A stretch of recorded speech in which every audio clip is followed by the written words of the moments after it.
my name is Shreya and today we are going to study class 11 physics की topic है mechanics में motion in to dimension.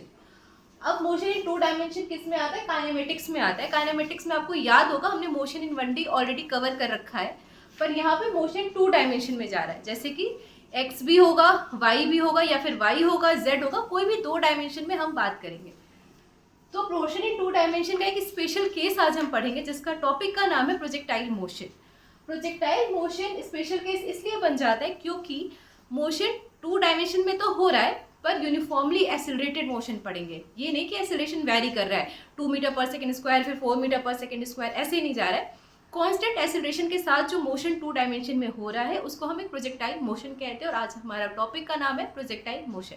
I think ये clear हो चुका होगा, तो हम आगे फॉरवर्ड प्रोसीड करते हैं। ठीक है, तो जैसा मैंने बता दिया ये ब्रांच ऑफ मैकेनिक्स जो होता है काइनेमेटिक्स, उसमें हम किसी मोशन ऑफ ऑब्जेक्ट का मोशन किस तरीके से हो रहा है वो डील करते हैं। ये सारी थ्योरेटिकल बातें, हम जल्दी से टेक्निकल बातों पे चलेंगे क्योंकि हमें काफ़ी चीज़ें निकालनी है यहाँ पे।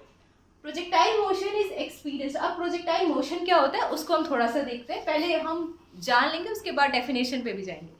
जैसे कि ये बॉल है, अगर हमने 1D में क्या पढ़ा था, ये वाई एक्सिस में प्रोजेक्शन हुआ, ये एक्स एक्सिस में प्रोजेक्शन हुआ, पर अभी क्या पढ़ेंगे, ये बॉय है, आपको दिख रहा होगा यहाँ पे डायग्राम। इस बॉय ने इस बॉल को किसी एंगल, किसी अल्फा एंगल पे कोई यू वेलोसिटी के साथ फेंका। अब आपको ये साफ साफ दिख रहा है कि ना इसने एक्स में फेंका ना इसने वाई में फेंका, ये किसी एंगल पे फेंक रहा है। तो इसमें अगर हम, जैसे हमने वेक्टर की नॉलेज हम सबको है कि अगर कोई वेक्टर इस डायरेक्शन में थीटा एंगल बना रहा है तो हम इसको दो कंपोनेंट में ब्रेक करते हैं, करेक्ट। सिंपल वे में टू डायमेंशन में भी हम इसको ब्रेक करेंगे। u का इधर कंपोनेंट होगा u cos अल्फा और वर्टिकल कंपोनेंट क्या होगा u sin अल्फा, करेक्ट। ये चीज हमें समझ आ गई, दो कंपोनेंट हमें मिल गए u cos alpha u sin alpha. अब हम थोड़ा सा देखते हैं प्रोजेक्टाइल मोशन को, थ्योरेटिकली हम पढ़ लेते हैं। Projectile motion is experienced bye an object और पार्टिकल, किसी ऑब्जेक्ट और पार्टिकल के द्वारा एक्सपीरियंस किया जाता है, that is throne near the earth surface.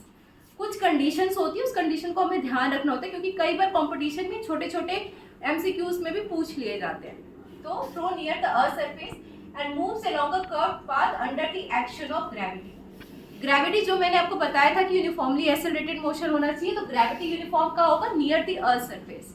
तो तीन कंडीशन क्या हमने पढ़ ली, नियर द अर्थ सरफेस होना चाहिए, कांस्टेंट ग्रेविटी के अंदर होना चाहिए, और जो बहुत इंपॉर्टेंट चीज़ है कि फिजिक्स में अक्सर आइडियल केसेस पे डिस्कशन होता है तो कोई भी ड्रैग या एयर रेजिस्टेंस प्रेजेंट नहीं होना चाहिए। ये तीन कंडीशन के साथ अब हम कुछ टेक्निकल पॉइंट ऑफ व्यू जैसे कि टाइम ऑफ फ्लाइट, रेंज क्या होती है, मैक्सिमम हाइट क्या होती है, ये सारी चीज़ों पे डिस्कस करेंगे जो कि हमने ऑलरेडी कर रखा है 1D में। तो अब इस टू डायमेंशन मोशन को और डीपली एनालाइज करेंगे और इसमें हम टाइम ऑफ फ्लाइट, मैक्सिमम ये बॉल कितना हाइट अटेन कर रहा है वो निकालेंगे और टोटल प्रॉपर रेंज कितनी होगी। तो इस टेक्निकल एनालिसिस करने के लिए पहले हम इस प्रोजेक्शन को और ध्यान से देखते हैं। अगर इस बच्चे ने बॉल को यू वेलोसिटी से फेंका है तो इसमें हमें पता है, जैसे इसको आप एक्स एक्सिस ले लो, इसको वाई एक्सिस ले लो, बॉय को ओरिजिन पर हम खड़ा कर देते हैं। तो जैसे मैंने वेक्टर पिछले टाइम बताया था कि वेक्टर को हम कैसे डिस्ट्रीब्यूट करेंगे, इधर आपका यू एक्स में क्या वेलोसिटी हो गया यू कॉस अल्फा और आपका यू वाई में क्या वेलोसिटी हो गया यू साइन अल्फा। अगेन मैं ये बता रही हूँ कि इसमें दो मोशन है, दो वन डायमेंशन मोशन है जिसको हमें कंबाइन करके टू डायमेंशन की तरह पढ़ना है। तो इसमें आप ये देख पा रहे हैं कि जो वर्टिकल आपके पास एक्सेलरेशन है जिसको हम रिटार्डेशन भी कहेंगे वो जी का हो रहा है, क्योंकि जब भी हम बॉल को ऊपर फेंक रहे हैं तो सिर्फ एक नीचे जी है जो इसको रिटार्ड कर रहा है, जो इसको नीचे की तरफ खींचेगा। तो इससे जब ये ऊपर गया तो ये नीचे क्यों आ रहा है, जी की वजह से। तो एक रिटार्डेशन वर्टिकल मोशन में जी प्रेजेंट है, और हॉरिजॉन्टल में जैसा मैंने बोला था कि कोई भी एयर ड्रैग या कोई भी हॉरिजॉन्टल विंड हम यहाँ पे नहीं कंसीडर करेंगे, इसीलिए यहाँ पे जो यू एक्स है, जो यू कॉस अल्फा है, ये यू कॉस अल्फा इसकी जो वेलोसिटी है वो कांस्टेंट बनी रहेगी। तो acceleration in x direction is 0 and y direction में जी है। आई थिंक ये आपको अच्छे से क्लियर हो गया होगा। तो अगेन जैसे हमने 1D में पढ़ा था कि मैक्सिमम हाइट कितनी अटेंड होती है, वैसे ही हम यहाँ पे हाइट निकालेंगे। लेकिन अगर टाइम ऑफ फ्लाइट की बात करें तो हम इस दो डायमेंशन सिंगल डायमेंशन मोशन को बस क्लब कर रहे हैं, तो टाइम ऑफ फ्लाइट हमेशा कॉमन ही रहता है।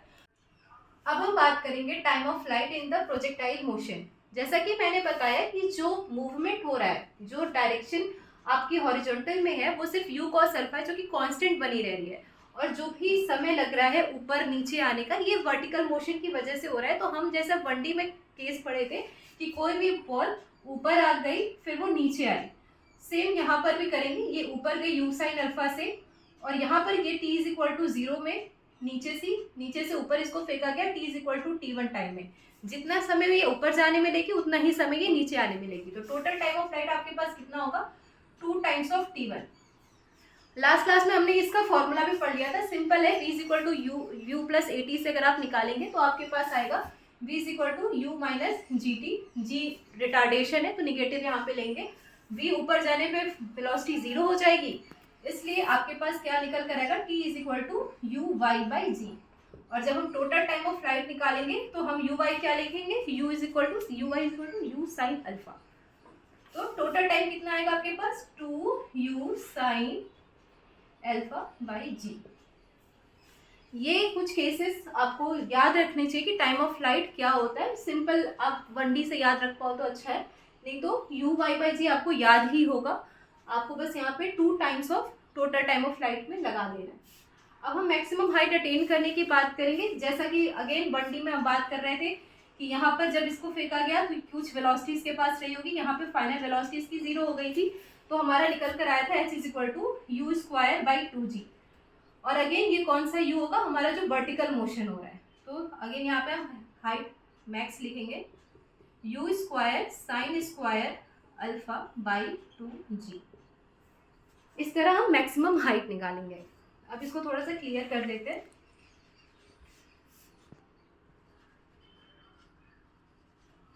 बात आएगी हॉरिजॉन्टल रेंज ऑफ प्रोजेक्टाइल।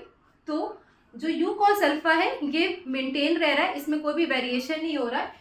आपको एक बार थोड़ा सा और क्लियरिटी के लिए ऐसे मोशन को एनालाइज करा देती हूँ कि यहाँ पे जो वी वाई है, जो वर्टिकल मोशन है, यहाँ पे v y is equal to 0 हो रहा है, लेकिन जो वी एक्स है, जो वी वाई है 0 हो रहा है, और जो वी एक्स है वो मेंटेन रह रहा है u cos अल्फा। और ये पूरे ही मोशन के दौरान u cos अल्फा मेंटेन रख रहा है अपने आप को। तो जो हम डिस्टेंस निकालते हैं, आपको पता है distance is equal to speed into time होता है, और स्पीड आपकी मेंटेन रहेगी, कोई एक्सेलरेशन कोई रिटार्डेशन नहीं है। तो आप सिंपल ये फॉर्मूला लगाएंगे रेंज के लिए। जो आपका स्पीड है वो u cos अल्फा है, और जो आपका टाइम है वो टोटल टाइम ऑफ फ्लाइट लिखें, क्योंकि ये जो पूरा मोशन क्लब करते हुए हम टोटल टाइम ऊपर जाने और नीचे जाने का समय लिखते हैं। तो टाइम ऑफ फ्लाइट हमने निकाला था 2u साइन अल्फा बाई जी। इसको अगर आप क्लब करेंगे तो आपके पास आएगा u sign 2 alpha by g. ये कुछ फॉर्मूले हैं जिससे बहुत सारे केसेस आगे बनेंगे, और आपको ये फॉर्मूला टिप्स पे होना चाहिए, याद होना चाहिए, ताकि आपके क्वेश्चंस इजीली और जल्दी बन जाए।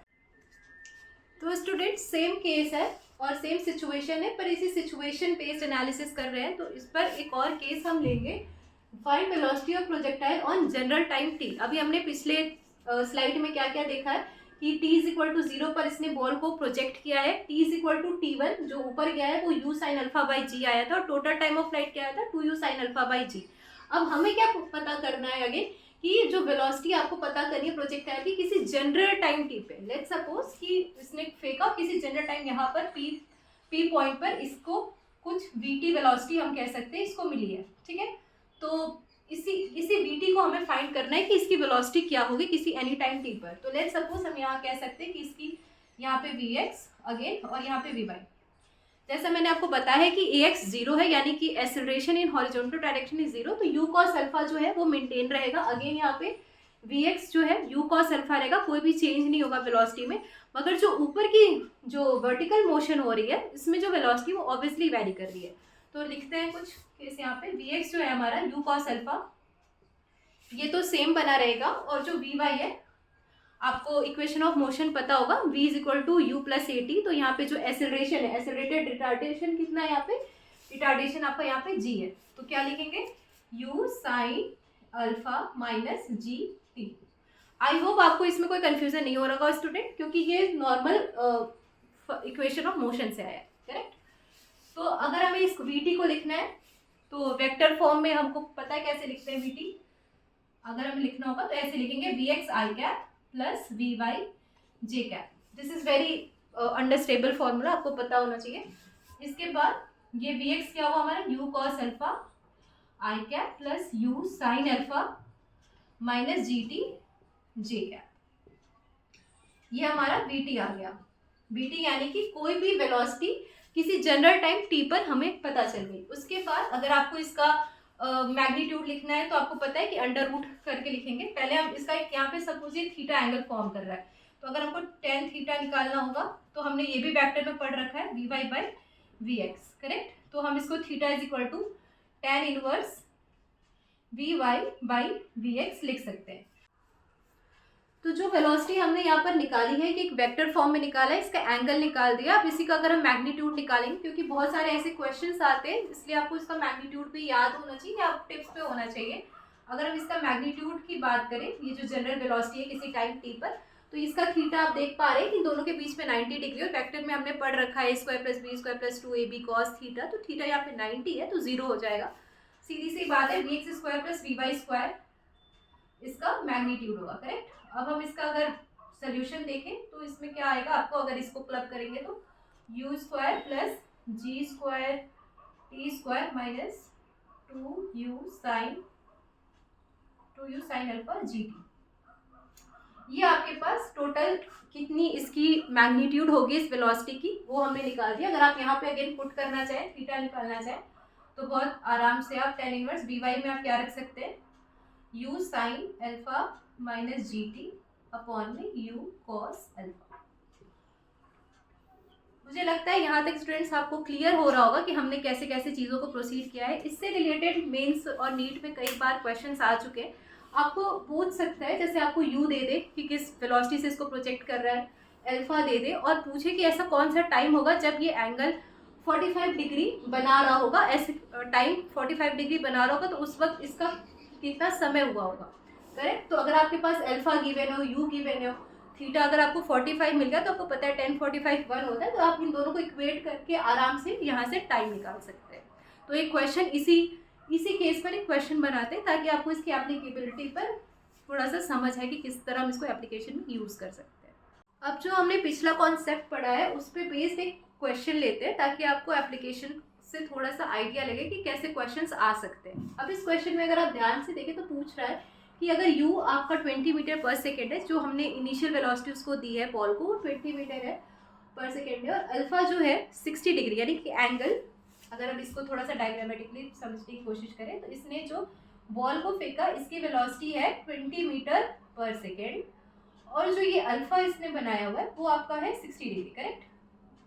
अब ये कुछ इस तरीके का मोशन करेगा और इसने पूछा है find after what time particle will be travelling 30 degree from the horizontal.